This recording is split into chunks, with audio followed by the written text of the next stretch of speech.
Hola, continuamos con el homenaje a nuestro querido poeta, narrador, pensador Álvaro Mutis.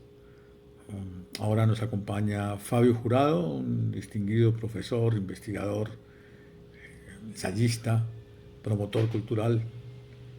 Los dejo con Fabio Jurado.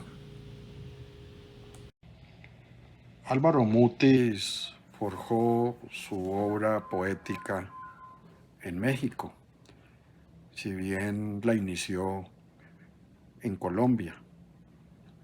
La Balanza, el primer libro, que fue escrito cuando tenía 24 años de edad, fue editado en Bogotá en el año 1948 con una edición un tanto particular para su tiempo, como es la de compartir un libro con otro escritor, un escritor que conocimos como profesor de lingüística, sin duda un profesor con una idoneidad enorme en relación con las ciencias del lenguaje. Me refiero a Carlos Patiño Rosselli, a quien conocí en la Universidad Nacional de Colombia como profesor del Departamento de Lingüística, que lo fue Carlos Patiño. El libro La Balanza, donde se intercalan poemas de Álvaro Mutis con Carlos Patiño, poemas de Carlos Patiño, tiene ilustraciones de Hernando Tejada. Se informa que el tiraje que se hizo de este libro fue solo de 200 ejemplares, que era un tiraje también para su momento sin duda interesante, pero el libro no logró circular por lo que ocurrió en ese año, en 1948. El mismo Álvaro Muti lo confesaba en diversas conversaciones y en entrevistas de cómo, lo decía de manera jocosa, fue el libro que en poesía, en el género de poesía, se agotó de una manera rápida, pero dice sobre todo porque toda la edición se quemó. Los elementos del desastre es un libro publicado en Argentina con la editorial Losada en 1953, en un momento en el que los libros editados en otros países no circulaban profusamente en Colombia. Este libro es importante porque es el que se publica posterior a aquel que desapareció por los incendios en el movimiento social y político acaecido a partir del asesinato de Jorge Eliezer Gaitán. Habría que decir de otro lado que algunos poemas de reseña de los hospitales de ultramar se publicaron en la revista Mito. Yo creo de gran importancia en esta evocación de lo que fue Álvaro Mutis como figura intelectual y su obra, eh, la función, el rol intelectual que tuvo en la revista Mito. Sin duda fue uno de los escritores más cercanos al fundador de esta revista, como lo fue Jorge Gaitán Durán. Lo que publicó en Mito mmm, aparece en forma de separata, que vale la pena destacar esta intencionalidad editorial de la revista Mito de no solo publicar en la revista poesía, narrativa, crónica, cartas, ensayos, una revista emblemática en la historia de la literatura colombiana, sino que además publicaba separatas de escritores. Hay que decir que hubo una separata dedicada a Edmundo Valadez, el escritor, narrador, que junto con Juan Rulfo fundaron la revista El Cuento. Pero es necesario también recordar que Octavio Paz escribió una nota muy elogiosa en el año 1959, que aparece esa nota en su libro Puertas al Campo, que se publica en 1966, pero Octavio Paz en el 59 estaba en París. Es también importante destacar lo que fue Francia en relación con la revista Mito. Tiempos Modernos es una revista que es conocida por los escritores colombianos y latinoamericanos que colaboraron con la revista Mito. Y vale la pena pues destacar este diálogo entre una revista que ya tenía una trayectoria, como la revista que se editaba desde Francia, con la revista Mito en Colombia. Decía Paz en 1959, y luego insisto en su nota publicada en el 66, que por encima de las influencias y los ecos, o mejor dicho, por debajo, abriéndose paso entre las aguas suntuosas y espesas de esa retórica que viene del mejor Neruda, dice Mutis, no era difícil reconocer la voz de un verdadero poeta, un poeta sin ostentación y sin despilfarro, acuñará Octavio Paz.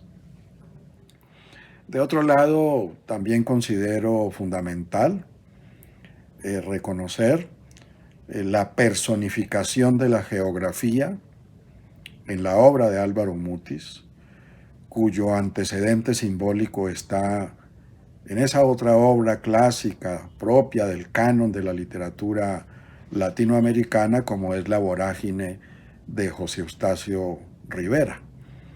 Digamos que la obra de José Eustacio Rivera constituye la impronta más conmovedora de la obra de Mutis. Es una especie de impronta, como de sello en la memoria intelectual de Álvaro Mutis. Este personaje que fundará en su saga, como lo es Macrol, tiene horizontes de vida existenciales que pueden asociarse con lo que fue el protagonista de La Vorágine, Arturo Cova. Esa visión enfermiza de un mundo que a la vez es majestuoso y corrompido. Las fiebres son igualmente el síntoma del desajuste entre la naturaleza y el hombre, que es lo que intenta José Eustacio Rivera proyectar en su novela y que podemos igualmente recoger no solo en las novelas de Álvaro Mutis, sino en varios de sus poemas. Se trata pues de este protagonista que lucha por gobernar la naturaleza, este personaje que vive la confrontación con la desesperanza, que porta ese sentimiento del aislamiento, del ensueño, de la insolación, de los delirios y de la premonición trágica que cubren tanto al personaje de José Eustacio Rivera como al protagonista de la obra de Álvaro Mutis. Digamos que se trata del exilio, de la errancia, del aislamiento, de esa actitud de preocupación constante en quienes buscan. Es decir, esta es una característica tanto de Macrol como de Arturo Cova. Son buscadores, buscadores de destinos, buscadores de amores posibles, buscadores de soluciones a sus problemas existenciales. Macrol padece el mundo como si representara la condición humana toda. Los círculos del infierno aparecen dentro de los hospitales en la obra de Álvaro Mutis, pero también aparecen en el viaje por las aguas. La poesía es definitivamente, cuando uno lee a Mutis, la ruta más poderosa para la anagnórisis, esto es, para el autorreconocimiento. Por eso Macrol nos narra sus presentimientos y paradójicamente proporciona señales para saber continuar. La narración en el poema o el poema en la narración constituye sin duda el enganche del lector en la obra de Álvaro Mutis, porque es el lenguaje, no tanto el hecho o el fenómeno narrado, lo que eleva la calidad estética de la obra de Álvaro Mutis. Es el lenguaje. Nos atrapa el ritmo y la efusión lírica, ese tono de canto y letanía que converge en la fuerza de la interpelación, como puede leerse también en una obra también emblemática de la literatura colombiana como lo es El sueño de las escalinatas de Jorge Salamea, de quien también Álvaro Mutis fue un gran lector y seguidor de esa poética que Salamea fue configurando. Hay que decir que cuando celebramos los 90 años de edad de Álvaro Mutis, lanzamos el número 100 de la colección Viernes de Poesía en el Departamento de Literatura de la Universidad Nacional de Colombia. A propósito de esa celebración, todavía Mutis estaba entre nosotros en este mundo, hicimos una edición especial. Fue un número especial de Viernes de Poesía, número en el que nos ayudó mucho Santiago Mutis, y una publicación que circuló de manera muy ágil y que contribuyó a que los estudiantes de la Universidad Nacional se acercaran a estos mundos que Álvaro Mutis representa a través de su poesía. Digamos que en general la Universidad Nacional y el Departamento de Literatura estuvo a tono con lo que fue la obra de Álvaro Mutis, porque también se dieron o se han dado cursos alrededor de su obra, muchas conferencias sobre todo, y lecturas que se hicieron cuando se lanzó el número 100 de la colección Viernes de Poesía.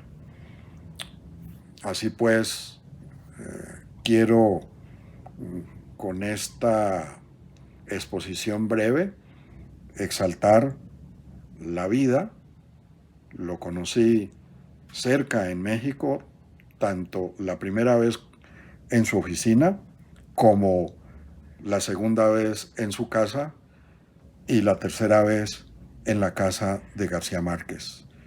Siempre me conmovió la actitud de humildad, de disposición a escuchar a los jóvenes que estaban llegando a México por allá hacia el año 1980, y en ese trayecto de 1980 a 1986 hubo una relación continua con Álvaro Mutis cada vez que requeríamos de él algunas recomendaciones para los eventos que sobre literatura colombiana realizábamos en la Universidad Nacional Autónoma de México.